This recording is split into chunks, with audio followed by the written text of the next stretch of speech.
Okay, here I am yet again. It's the Midnight Skeptic, and here's my play-in music.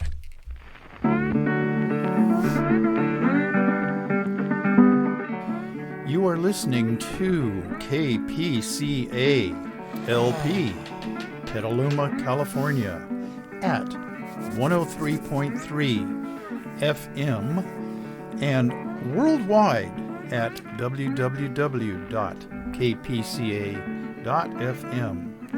And this is the Midnight Skeptic.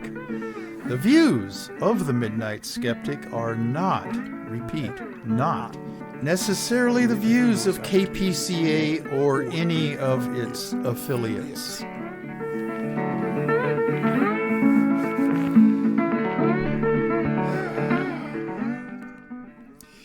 Okay, my YouTube people out there can see, I'm wearing my very respectable blue solid shirt. So let's get this thing underway.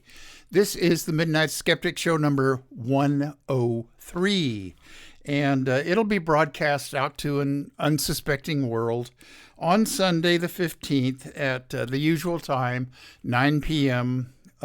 Petaluma Pacific time, and on the East Coast it will be midnight for my fans and watchers out there. Okay, today is Wednesday, January 11th. And it's a little bit after 5. And last night, or last week's show, went okay with the recording problems that I had run into before. So hopefully that will be the case this time. Okay. Blah, blah, blah. My views are not necessarily the views of KPCA or Petaluma Community Access, although they should be and probably are. Okay, the Midnight Skeptic is proudly woke and is helping, this will be my new tagline from now on, helping to rid this country of GOP MAGA-head Republicans one broadcast at a time. Cosplaying, militia boys carrying and caressing their long, hard AK-47 barrels, racists, fearful of their kids learning real history in school, right-wing Christian fundamentalists, parents trying to keep their children from expressing their true selves, and GOP politicians who use cruelty and fear as their road to elected office. Those are the targets of the dreaded Midnight Skeptic. But being woke, I see hope. This show will not be a political hate rant. I'll leave that to Fox Spews. Will I ever change any right-wingers' minds? Probably not. But this show reduces my own stress levels and angst, and I hope it will work for you, my lefty listeners. Send all hate mail and death threats to themidnightskeptic@gmail.com. I'll get it, and I'll deal with it in the appropriate manner. I have had some suggestions in the past from listeners here and there, and they say that I shouldn't be such a downer. I should look for good news. Well, I've been doing that. I've been really trying. I always try to begin my show with some kind of good news and end the show with some kind of good news. Okay? And I'll keep that up. If there's any other constructive suggestions out there, send it to the same place, themidnightskeptic@gmail.com. Okay, shout outs. All right, the State of the Free Press 2023 by Mickey Huff and Andy Lee Roth is out now. It's been out for about a week and a half or so. And if you want a copy of this, if you want a signed copy of this, go to projectcensored.org, O-R-G, to order a signed copy. Mickey and Andy, well, maybe will remember how to sign their names. So it is destined to become a collector's item. Okay. More shout-outs. Locally, John Crowley at the Aquas Cafe, which has evolved into somewhat of a community here in Petaluma. Tom Gaffey, the manager of the Phoenix Theater, which is also evolved into a community of mainly alternative teens here in Petaluma. And Nariman, Tom and Nancy, Keith and Cody, Kevin and Lori up in Cotati, Rich and Kathy in Sebastopol, Dennis and Meg down in Tiburon, the Rich Enclave. Okay, in San Francisco, Yvonne Santos, and in Pacifica, Stan and Kathy Gustafson, and Ms. Miller, Susan Miller, the community lefty down in Pacifica. Down to L.A., Jackie and Wayne Kolar and their two daughters, Melanie and Samantha, who listen in occasionally. Arizona, my brother Brandon and his wife Mina and their daughter Andrea, who is a nurse. Please, please take care of yourself. Wear your PPEs. COVID, a new variant, is coming back. And Andrea's my niece, and her husband Tim and their three little terrorists. Their words, not mine. In Arkansas, Shannon Reed, Florida, Amelia Beamer and Nelson and Alice Lydell. North Carolina, Dr. Dave Rubin, the world's finest lung doctor. Long Island, Geraldine Goldfinger. And the Sonora crowd, Robert and Colleen Finnegan, Bob and Sandy Fisher, and Brad and Martha Fisher, their children. Martha, also a nurse. Take care of yourself, Martha. Stay healthy. Avoid the latest COVID strain. Darrell Larson, Judy May, Leonidas Maciel, Kathy Francis, Lynn Quayle, John Gleason, and his two daughters, Tiffany and Jennifer. They listen in occasionally. Okay, and then all the way down in Mexico City, an ex-Sonora 8th grade student, Rosamalia Lopez Negrete. Buenos, I guess it's still tardes, Rosamalia. Buenos tardes. Okay, bad news. GOPers. It looks like there are more deplorable extremist MAGA Republicans in the current House of Representatives GOP caucus than there were before. Quote from freshman Representative Corey Mills, who is a Republican from Florida, who celebrated Kevin McSpineless's victory as Speaker by tweeting a sick joke about Paul Pelosi. That's just so typical of Republicans. They are just like the schoolyard bullies that you tried to avoid back in grammar school. Okay, anyway, this is a quote, his tweet, quote, "Finally, one less gavel in the Pelosi house," meaning in San Francisco, "for Paul to fight with in his underwear." Okay, that's a direct tweet. Mills, Representative Corey Mills, describes himself as a, quote, "a husband, a father, a patriot, a combat vet, an entrepreneur, and foreign policy expert. Well, that's BS. And a true American conservative.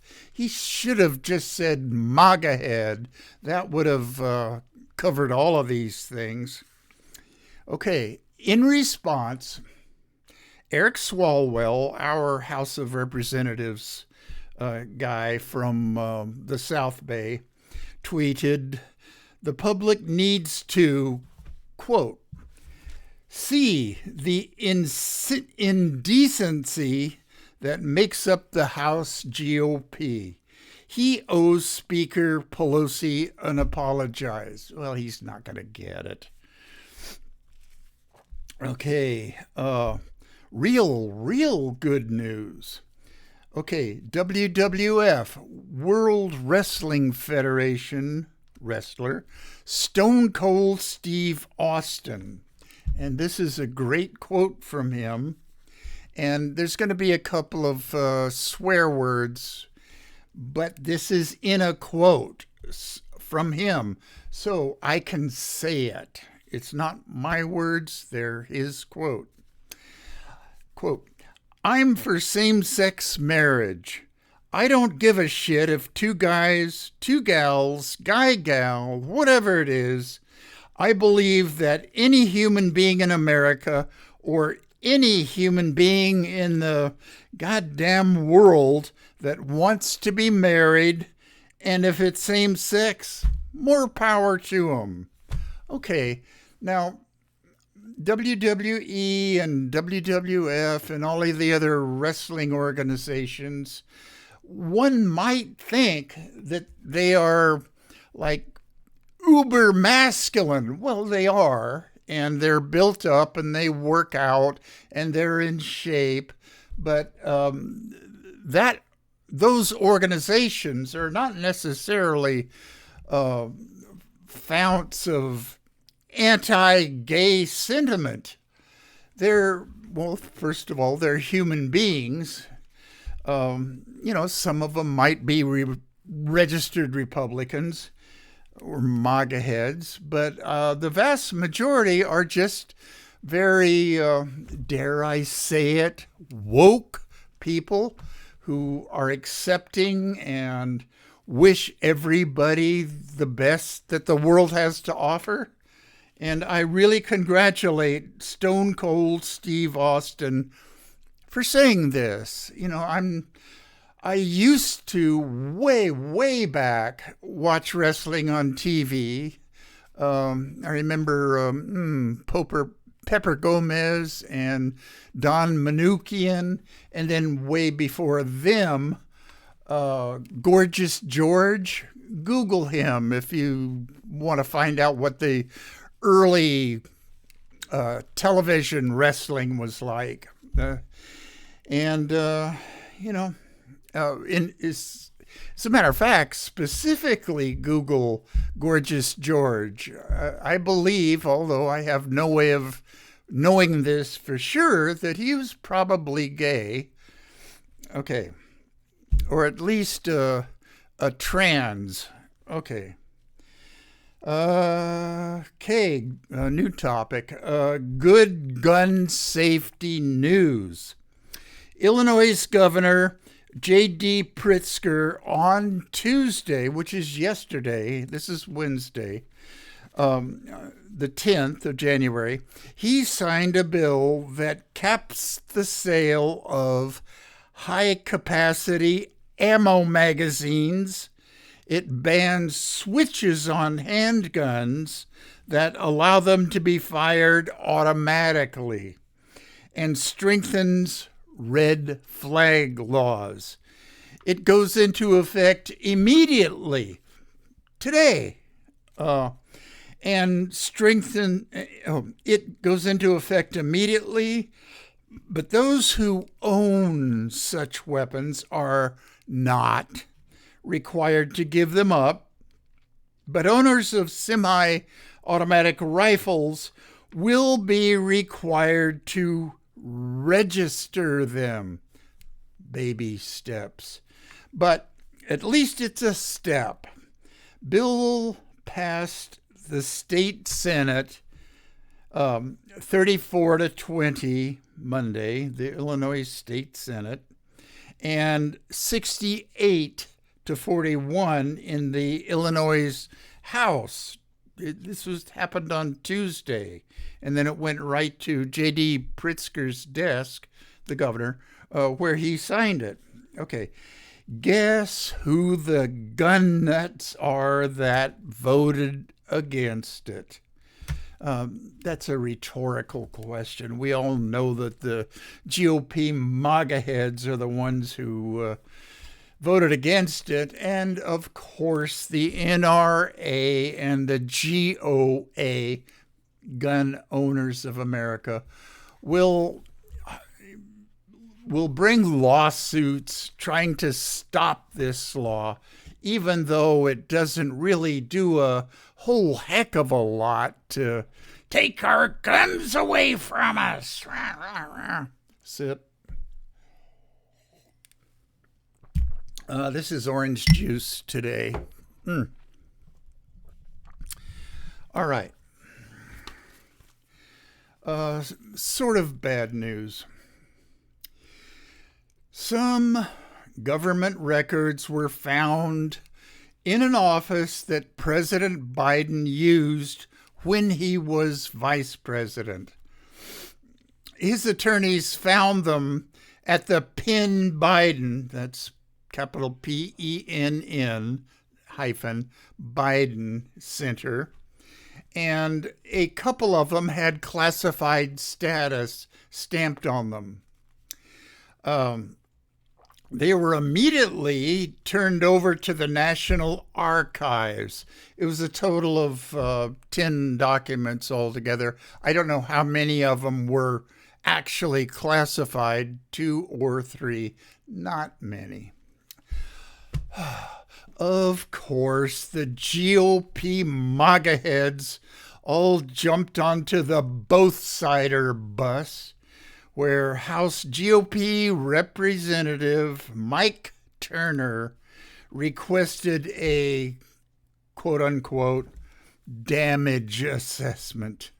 The MAGA heads will try to create a false equivalence to the criminal orange sociopathic bloat bags stealing boxes and boxes of classified documents to take down with him to his Mar-a-Lago retreat. There is no equivalence. Biden and his attorneys, the very next day after they found them, turned them into the National Archives, which is what should have been done, as opposed to the orange sociopathic bloat bag who insisted that these are mine, they're mine, like a 7-year-old. And stored not just at Mar-a-Lago, but there were some that were found later at a storage facility off-site from Mar-a-Lago. Okay, it says in my notes here to riff on this topic. Time check. Okay. It's working. Everything is working. Whew.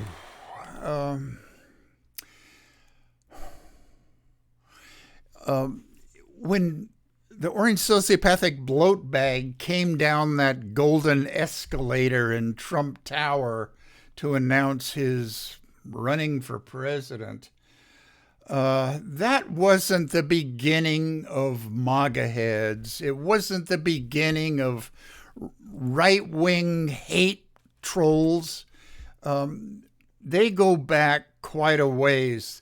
The very, very beginning of them was the beginning in 1980 in the Reagan election. And I'll go into that at some point later on. But we've had the beginning of the dark ages from like 1980 all the way up to kind of now. It's sort of fading out now, with the exception of the election in November, where the MAGA head hate base GOP gained a slight edge in the House of Representatives, and they finally voted on a leader, Kevin McSpineless. That's what I'm going to call him from now on.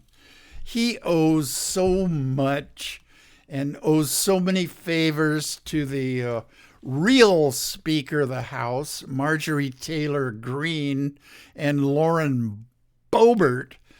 Those two, by the way, are in a severe cat fight, and I don't know what the real issue is. They're both creeps, but I'm reading things online and in the newspapers about how they're going after each other. I think Boebert was a never McSpineless, and McSpineless gave Marjorie Taylor Greene a lot of committee assignments and promises to this or that, and so they're not really on the same team within the Republican caucus. But drama, drama, drama. Maybe the orange sociopathic bloat bag and his influence will gradually fade out over time. One can only hope. Another sip of my orange juice here. All right. Okay, well, yeah, I'm way off my notes, as you can probably see. Okay. Good news, real good news. And unfortunately, this good news had to be done.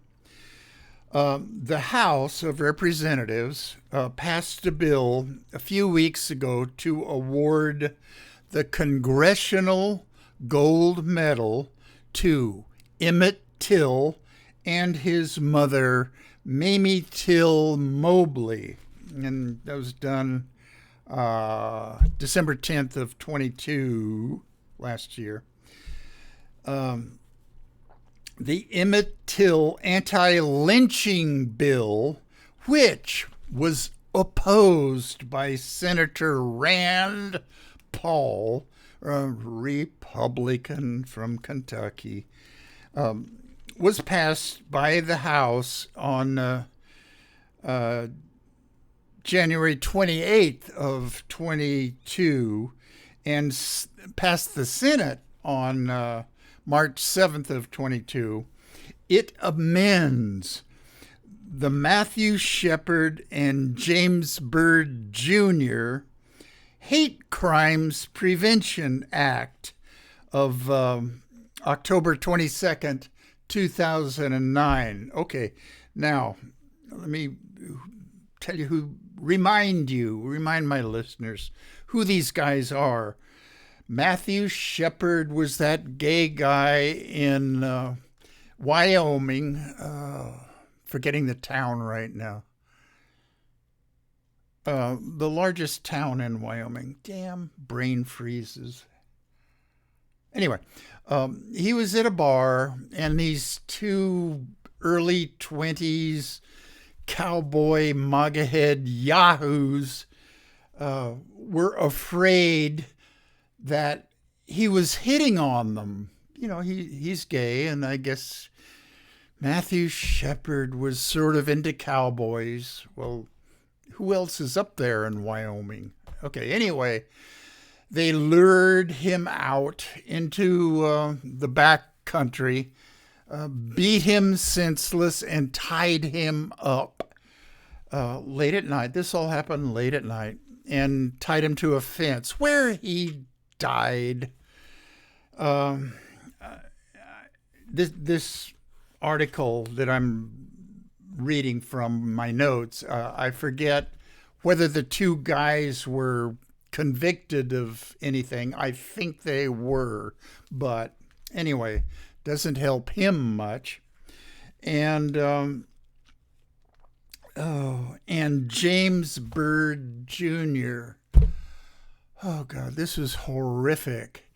In Texas, these three white guys, James Byrd Jr. is a black guy who was gay. I don't know the circumstances about why they decided to pick on him.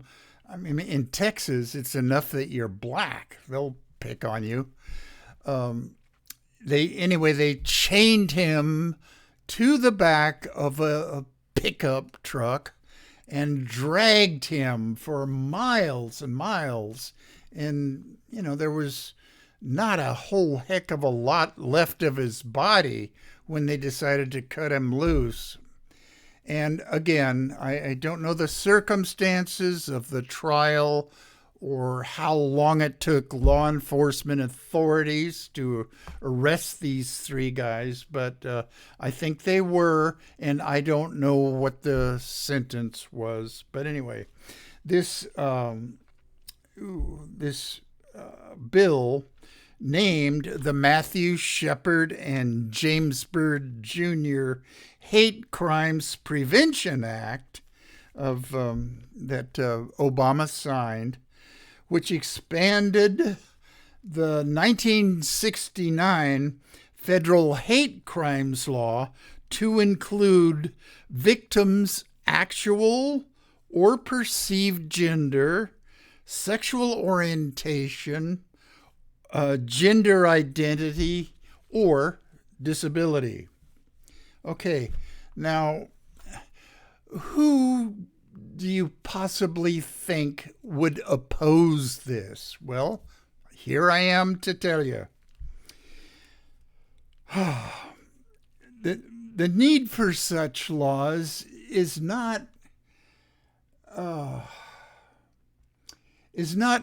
good look for our country.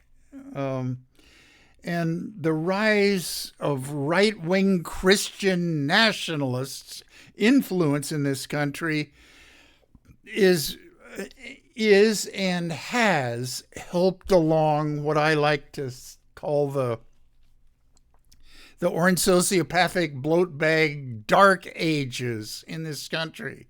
It hasn't all been bad, but it's been bad enough that we need laws like this.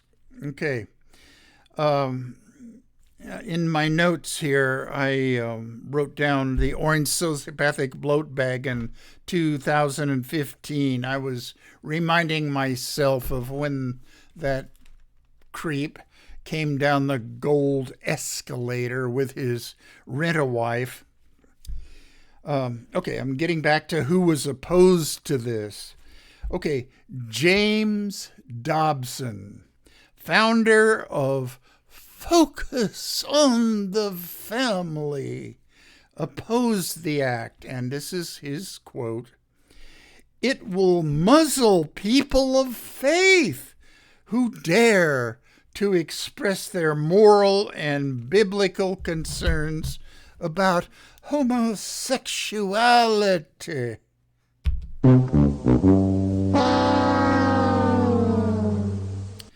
Focus on the family. Now, he and other faith leaders oppose this because they're all opposed to the LGBTQ community, and they want to express their Christian hate to these groups. And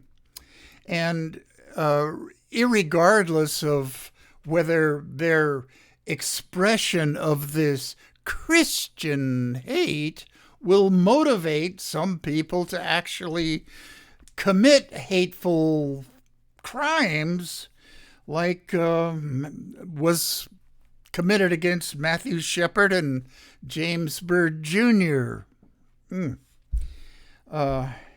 I Probably not, but I'm going to say this anyway. I think James Dobson would describe the perpetrators of the crime against Matthew Shepard as their hearts were in the right place.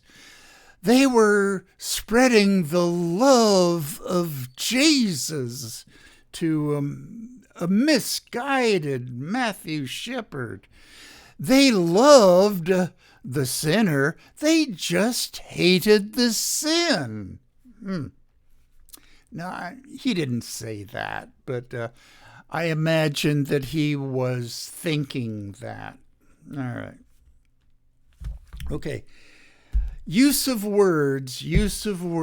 I consider myself to be a word merchant of sorts, and the meanings of words are important, and they change people's thinking.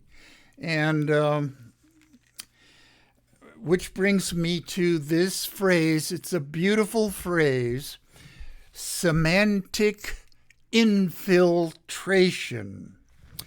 And the term was not coined by, but it was put into wide use by former senator and former UN ambassador Patrick Moynihan of Massachusetts. It was in the late 70s. Okay, and I need a sip, another sip of orange juice. And the definition of semantic infiltration is, quote, the process whereby we come to adopt the language of our adversaries in describing political reality, unquote. And then later on, he goes in to say, we pay for small concessions at the level of language with large setbacks. Okay, I'm going to give you some examples of this. And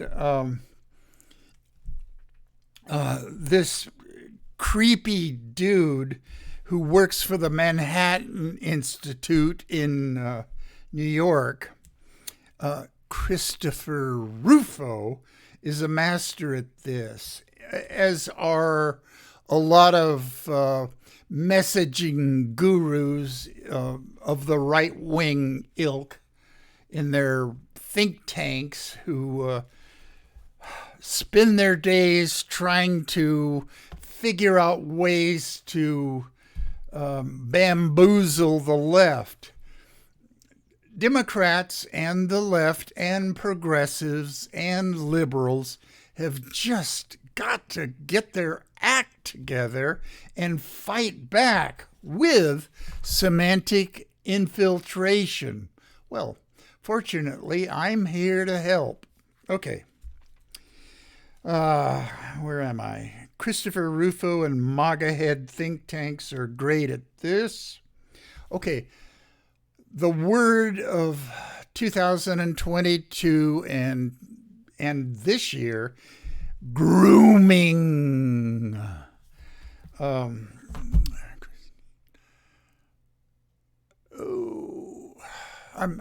trying to think of Bloatbag Jr., the governor of Florida's press secretary, Christina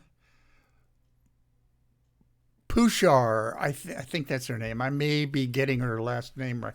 She is big on using grooming when she's describing teachers. All right. And grooming really is through words or deeds getting younger children ready for sexual exploitation. And the right-wingers, the MAGA heads, the followers of the orange sociopathic bloatbag are going to be using this term to promote their agenda of, this is another one, parental rights. Now, well, who could be against parental rights? That's a good thing. Okay, I'm riffing. I'm off my notes. Okay, Christopher Rufo was the guy who pushed and promoted and spread this idea of CRT. I don't want any talk about how we had slaves in this country. Fire the teachers who won't say that blacks were happy being slaves. Okay, that's Christopher Rufo. Boycott this guy. I hope that no women will ever date him. I don't know whether he's married or not, but if he is, I don't know. What woman would marry this creep?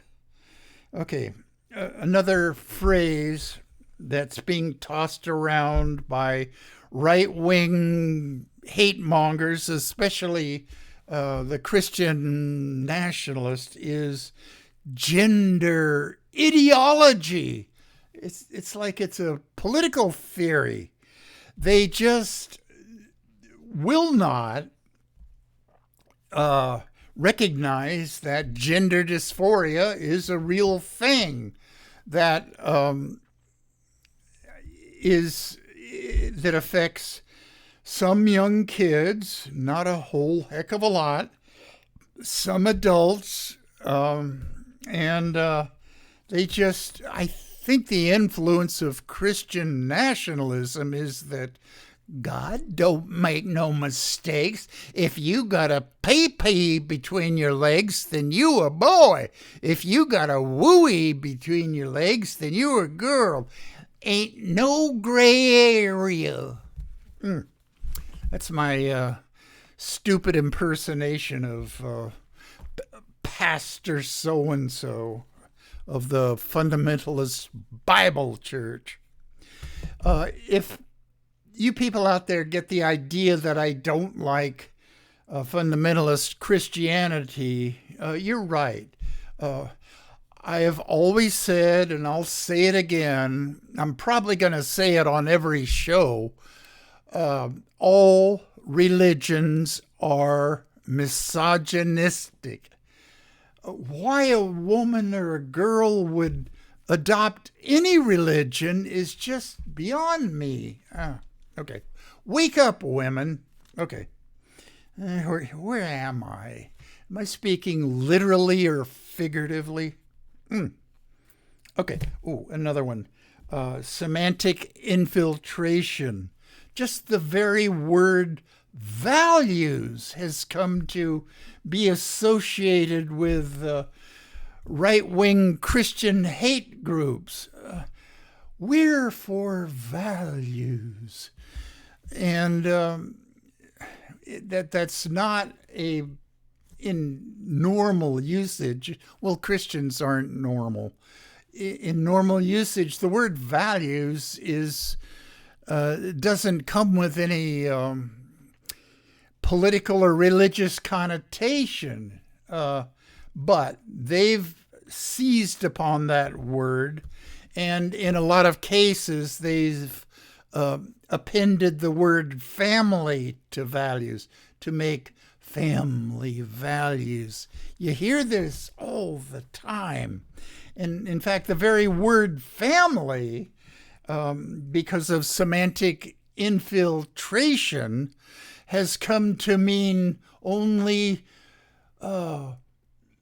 white, middle-class, conservative, evangelical families, which is, they've kind of won the battle in that regard. Well, don't let them, the evil Christians, get away with it. Okay. Okay, another semantic infiltration. The love of Jesus. Now, how Christian fundamentalists, right wingers, interpret the love of Jesus is because of semantic infiltration, means only the love that Jesus would have for white evangelical Christian nationalists.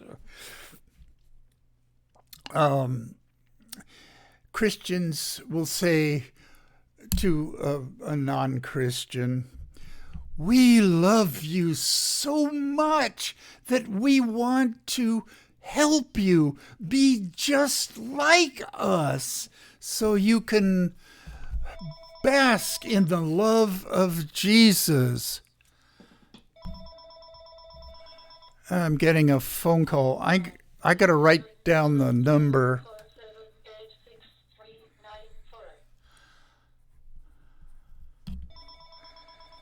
I don't know who this is. 6394.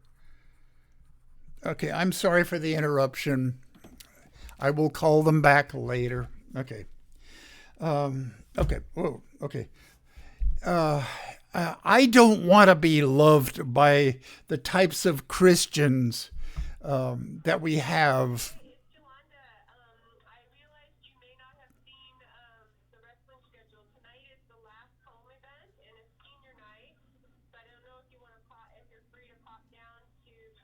Oh, okay.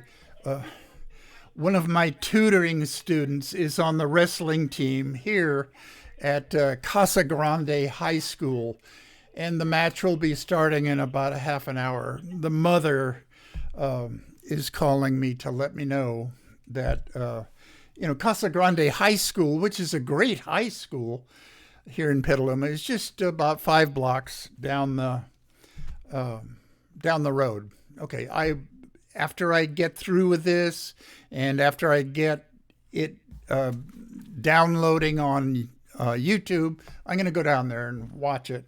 Okay, another term, indoctrination.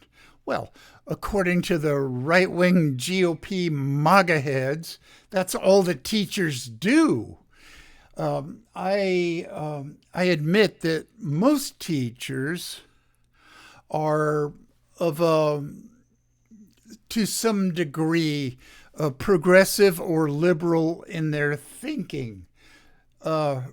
Real knowledge and education makes people naturally liberal and progressive. Well, Republicans can't have that. That's why they're so down on public education. What was the Secretary of Education under the orange sociopathic bloat bag? Betsy DeVos. She, if it were up to her, would do away with public education and, have nothing but fundamentalist charter schools if it were up to her. Thank God that the orange sociopathic bloat bag and Betsy DeVos is gone. He, the orange sociopath, is not quite gone. His influence, or should I say stench, will linger on for probably a couple more years. I hope that in 2024 he just ruins the Republican Party. Whew, ranting burns up calories. Another sip of orange juice. All right. Okay. New topic. Real good news. The 3M company will phase out manufacturing of forever chemicals.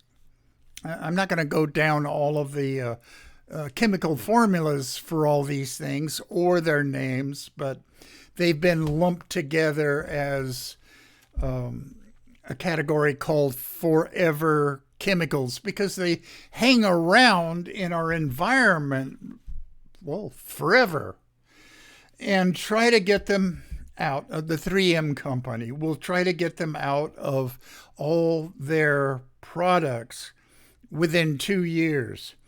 They are in non-stick cooking ware, water repellent sports gear, stain resistant rugs, cosmetics, and many other products since the late 1940s. Okay, they're PFAS. Okay, I'm going to attempt this. Polyfluoroalkyl substances. Polyfluoroalkyl.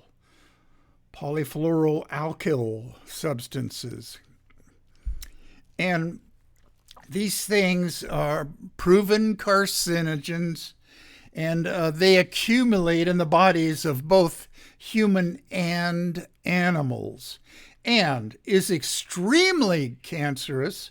The EPA requires Superfund cleanups at chemical manufacturing sites like 3M's. They have a number of factories scattered around, mostly up in the Wisconsin and Minnesota area,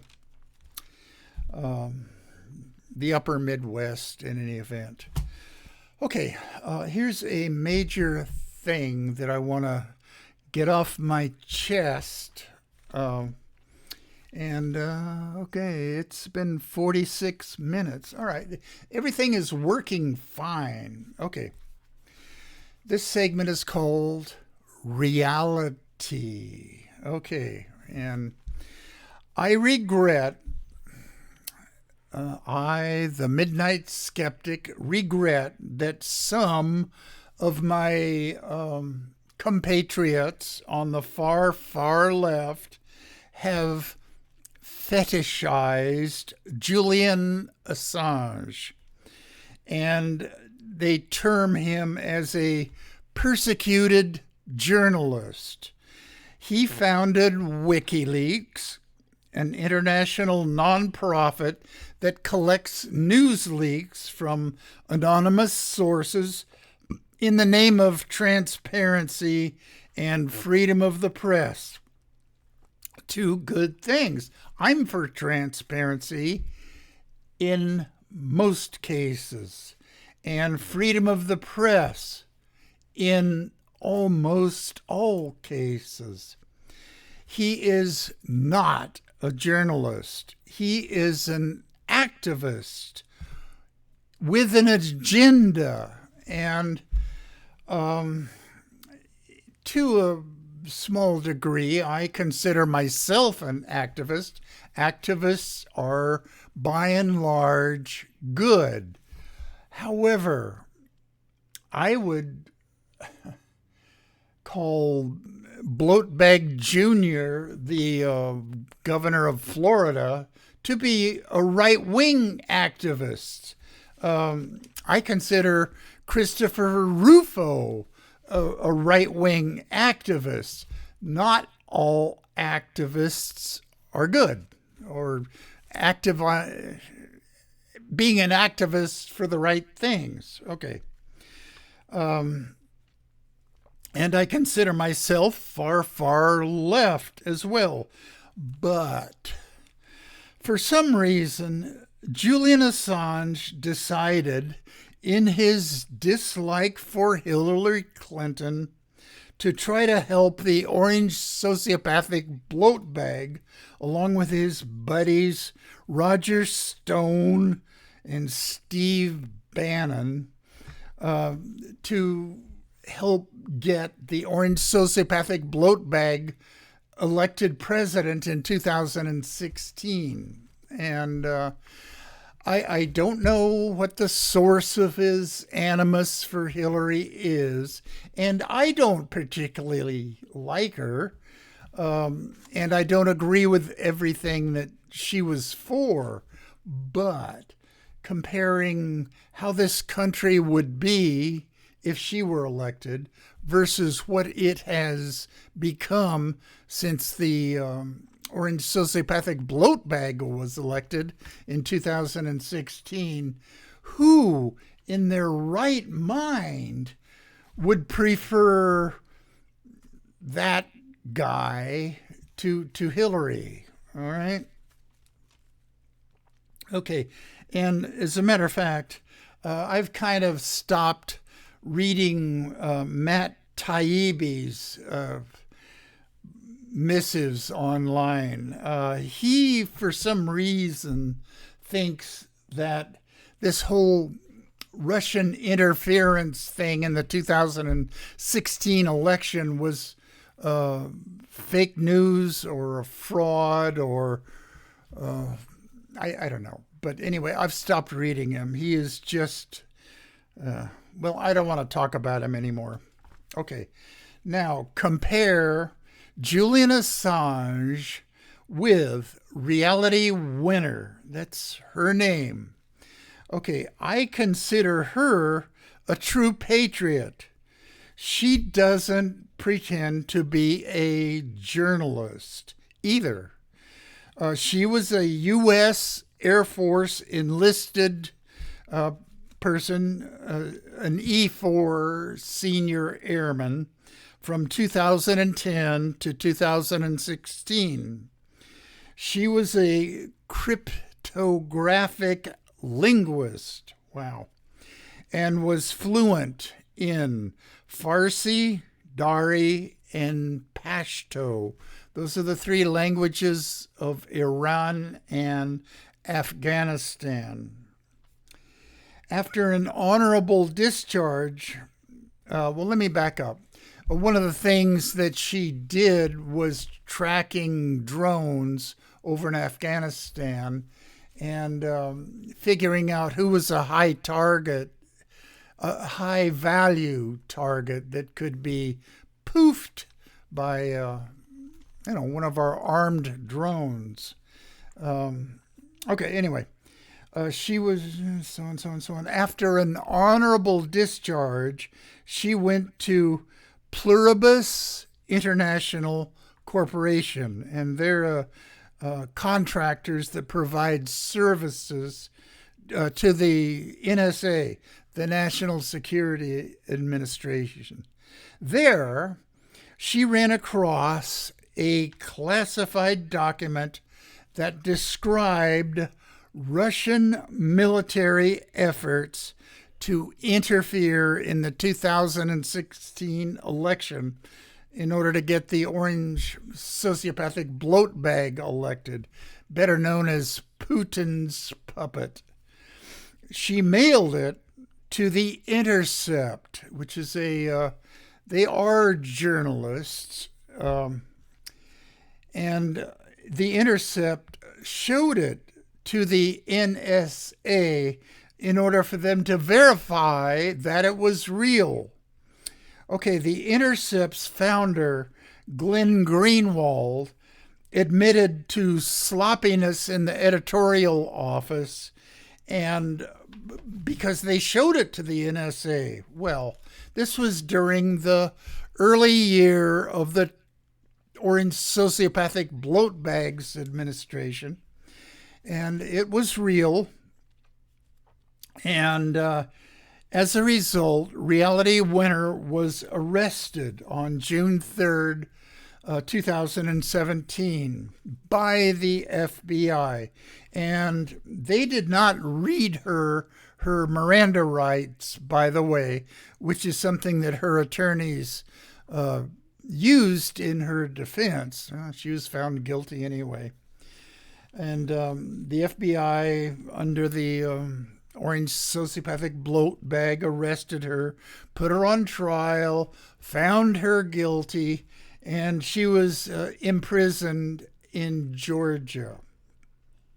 Okay, Julian Assange, to his credit, called on the public to support her, which a lot of people did. Okay, now she was finally released from detention, with an ankle bracelet, and whatever. And she finally was transferred to San Antonio, Texas, near where her mom's house is. Her dad passed away in 2016. He, because of dementia, became an avid Fox Spews listener and eventually passed away in 2016. Well, she's living on her mom's ranch now, and she's, I think, a yoga instructor, or no, CrossFit instructor, and trying to, if possible, normalize her life in some way.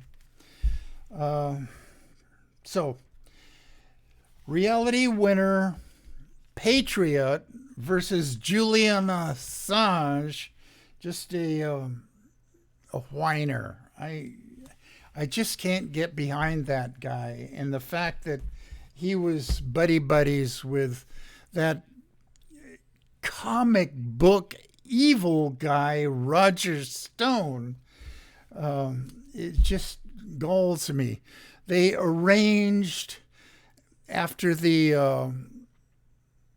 arranged to release Hillary's emails on the same day that the orange sociopathic bloat bag in the pre-2016 election, his famous grab him by the pussy comment, which I don't know how many votes it would have changed, but his MAGA heads seem to like that about him. But they were coordinated, and Julian Assange did his little bit to mitigate bad news about the orange sociopathic bloat bag. And he ended up winning the election, although he didn't win the popular vote. And the rest is fodder for the Midnight Skeptic. Okay, it's almost time. Play out music.